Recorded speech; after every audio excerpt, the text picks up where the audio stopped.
Nyakoram gajuang dakika na uchiel tok sadek marukinyi kamoro moro mintiere machiegni ma en chenro mar mbaka oromo mana kapile mbaka oromo wantiere kod kidienje ariyo mokwongo en chal mar Fwambo ka mar ariyo en twak e chenro mar mbaka oromo. An ka abro bedo kata ye chal mar Fwambi bed gi ng'eyo en ang'o ma bendo bro bedo kwaluono duche makawuono duto mibro bedo kiyudo e weche magwa manyien chakre migago. Achaka nena gi romo mar jalub jatend piny Mano Rigathi Gachagua. Okiny makawuono Nyakoram Gajuang romo kod jodito mopogore opogore mag sirikal.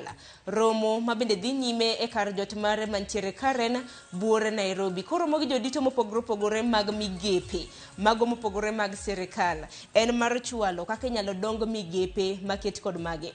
Wantiere gi jofwambo magwa Nyakoram Gajuang e kar jot mare mantiere Karen Buore Nairobi. Gibro bedo ka ginyiso matut kotenre kod romo mago mag jodito mag sirikal.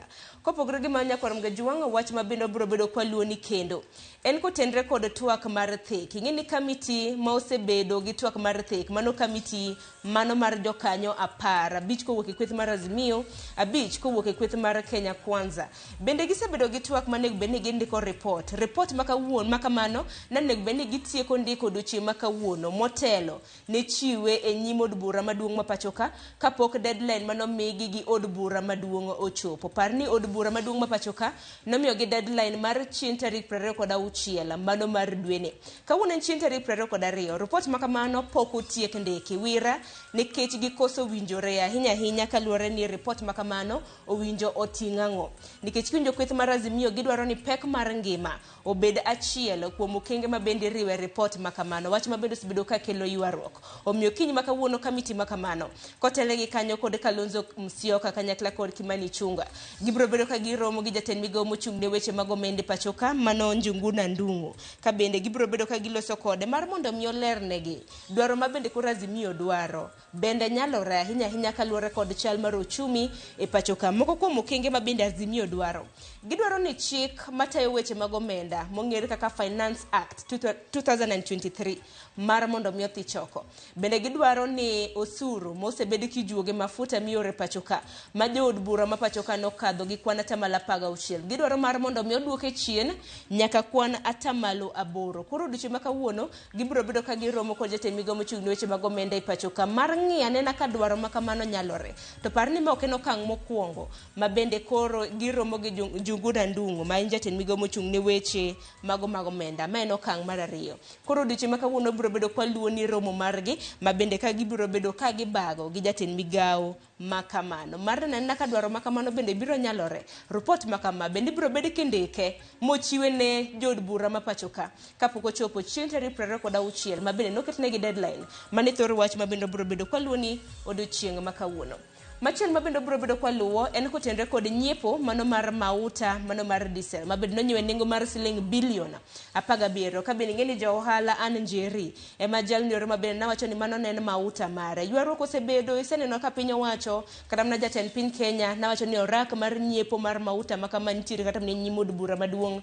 Ogai mar Azimio bende seyo sirikal kotenre kod okang' makamano. Kata kamano okiny makawuono ja ohala an Njeri mabende osebedo kawacho ni mano nen mauta mare mano mar siling bilion 17 biro bedo ka chopo e nyim kamiti mano mar od bura mochung' ne weche mag teko okiny makawuono kama ibiro bedo kidayo dhoge mauta nen mare koso oyo. Ka bende kamitis mamoko mag od bura mano motenre kod mochung' ne weche mag omenda kanyakla kod kamiti machano weche kata mano mong'ere gi dhongere kaka planning bende chano bago romo kod an Njeri mar mondo mi en bendo yange okenge makamagi. Kata kamano kamiti ariyo mamoko gi mano mar finance kanyakla kod mano mar planning bende biro bedo katimo nonro kama ne omenda mar siling bilion 17 bende wuoke kopogore gi Ogai mar Azimio Raila Odinga ma bende osebedo ka seyo komo omenda makamano wuoke. Bende senator e kaunti ma Busia Okiya Omtata bende wacho ni omenda ma bende notigo de nyomo makama chal ka gima ne en omenda manego bed ni sirikal ne gayo godo medruok mag nengo mauta e pachoka. Koro ng'a wacho adier od bura biro bedo ka chako nono nyiepo mano mar mo makamano. Wach makamano bende waluoni machiegni. Machielo Nyakoram Gajuang bende daktari Raymond Omolo mano jagoro maduong' e migawo mochung' ne weche mag arita e pachoka Bende okinyi ma kawuono nantiere kod romo gi commissioners mago mag gwenge mopogore opogore. Romo ma bende no bagi e skul mong'ere kaka Kenya School of Government mantiere e county mano ma Kiambu. Katika mano okinyi ma kawuono kano chiwo romo makamano ma bende jafwambo marwa Walter Nyambaga no yuore. Nogiloso kotende kod bero tije commissioners e kor gwenge mopogore opogore. Nwaneno kanyo kano chune gi digital gadgets ma bende biro bedo ka konyogi e chwalo tijegi. Ang'eni biro bedo kiyudo gi kuku mare e weche magwa manyiena mag migago. Adhi romo machielo bende duche ma kawuono e nyim od bura maduong' ma pachoka bende biro bedo ka idayo dho jotend migepe mopogore opogore. Ing'eni tend sirikand Kenya Kwanza nobiro gi okang' ma bende jotend migepe nyalo chopo e nyim jod bura mar mondo mi odad dhoggi kalure kod tije ma bende gisebedo ka gichwalo. Miyo kiny ma kawuono jotend migepe adek biro bedo e nyim od bura maduong' ma pachoka ka bende biro bedo kidayo dhoggi kalure kod migepe maggi. Mokwongo en jatend migawo mochung' ne weche mago mag wuothe pachoka Kipchumba Murkomen, nitiere jatend migawo mochung' ne weche mago mag sports kata mna tuke Ababu na Mwamba, kanyakla kod jatend migawo mochung' ne weche mago motenre kod omenda Njunguna Ndung'o ma bende biro bedo kidayo dhoggi okinyi ma kawuono gi jod bura ma pachoka. Kopogore gi manya kwarom gajiwanga mi weche matimore sirikande mag gwenge mopogore opogore. Kaunti ma Migori nyakwarom gajiwanga nitiere wach mosebedo katimore kaunti ma Migori. Ka bende lakteche kaunti ma Migori bende gisani koro obwogo dhi ng'anyo e kind thuolo mar ndalo 14 mabiro. To ka gibwogo dhi ng'anyo nyakwarom gajiwanga gidwaro ng'anyo kaluore kod chal margi mar tich. Gichuo ne sirikand kaunti ma Migori siem mar ndalo 14 po nono ni ok gibichopo dwachgi. Naneno kanyo ka giketo dwaro 5, achiel moriwo promotion idho lakteche ngas e kit tijegi, chal mar okumba thieth, ndiko gi tije e kinde mamoko. Po nono ni sirikand kaunti ma Migori ok bing'iyo dwaro mag lakteche. Giwacho ni gibiro bedo ka ging'anyo chieng' tarik 6 mano mar dwe mar 12 mar higani. Koro nyawadwe kaunti ma Migori George Juma luonwa machiegni wach makama.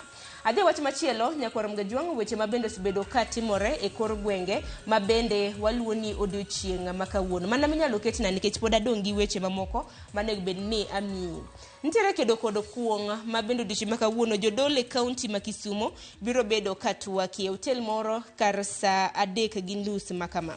Jodole kaunti ma Kisumo kinde ma bende koro rowere oseloro skul.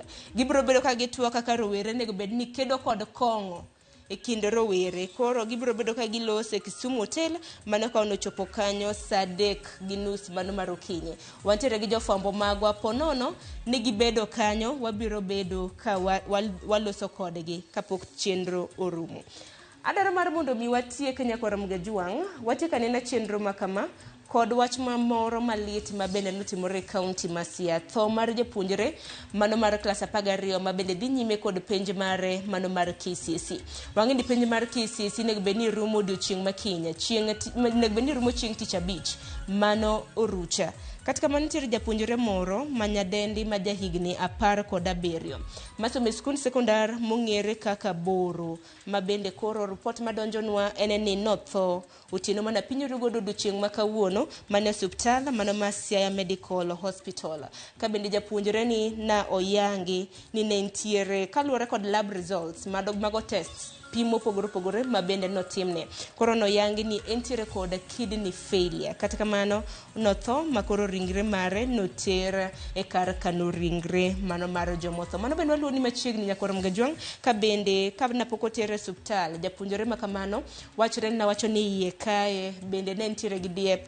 Koro ka bang' na kano tim nonro to lakteche oyudo ni ne entiere kod midhiero mano mag kidney mage. Koro noseng'elo rengo ma oter ringre mare e kar kano ringre mar jomotho. Mosahinya ne anyuola makama, mosahinya ne sikul mano maboro secondary kuom lalo japuonjre margi. Wach makama bende jofwambo magwa e kaunti ma Siaya luonwa machiegni. Kich kata mana ka penj dhi karumo bende waseneno thoe mopogore opogore mago mag jogo ma bende otho e kinde ma bende itime penj mar KCSE. Neneno kana kata mana ntiere obila ma bende nochiel gi magina e gwenge mag Siaya. Kopogore gi mano nwachako neno japuonj moro ma bende notho mane jumani ma bende kalapapla bomb kalapapla bende nohinye ma bende otho. Mosahinya ne anyuola makamage.